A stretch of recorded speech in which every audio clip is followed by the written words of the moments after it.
Kal Kadosh, Shalom Uvracha.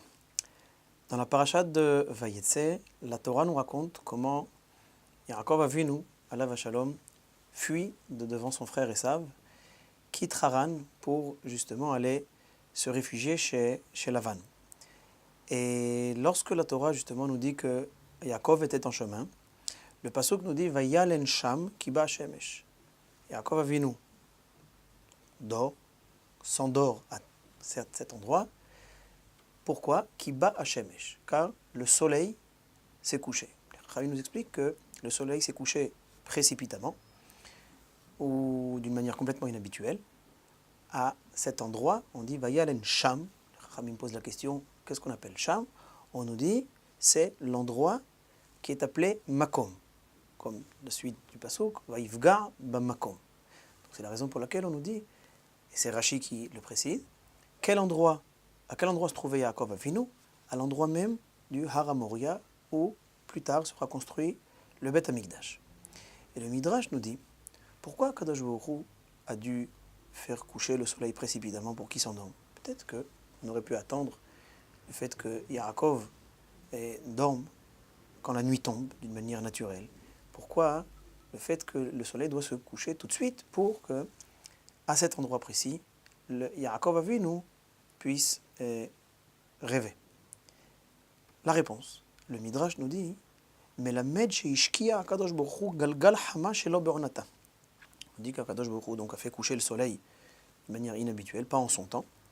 Bishvil edaber im Yaakov Avinu betzina, afin de pouvoir parler directement avec Yaakov Avinu betzina, en tête à tête, en privé. Mashal le'ohavo shel melech sheba etzlo lifrakim. Et là on donne une allégorie.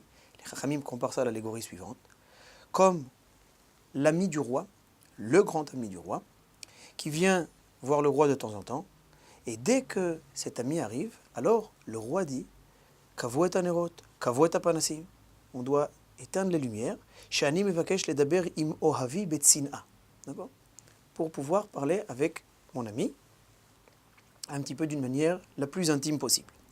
Car ishkia kadosh baruch hu galgal chama shelo be'onata. De la même manière, comme ce roi avec son ami, les Chachamim nous disent ici que Kadosh Baruch Hu a voulu se trouver, entre guillemets, en tête à tête avec Yaakov Avinu. Et c'est la raison pour laquelle il a fait tout de suite que le soleil s'éteigne, bishvil ledaber im Yaakov betzina, afin de pouvoir lui parler d'une manière intime. Et là, les Chachamim viennent nous expliquer quelque chose de très particulier. Nous savons que lorsque Yaakov Avinu donc s'endort et commence à rêver, alors il voit justement ces anges qui montent et qui descendent.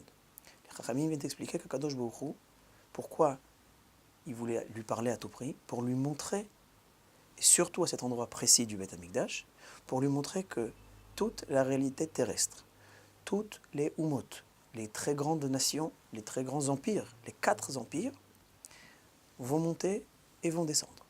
Ça veut dire que toute l'emprise des nations, entre autres ici, l'emprise de Esav, son frère, puisqu'il fuit de devant Esav, Akadosh Baruch Hu vient lui montrer que le Ham Israël, non seulement ne doit pas craindre des nations, mais que toutes ces nations et que tous ces empires, au final, ont leur fin.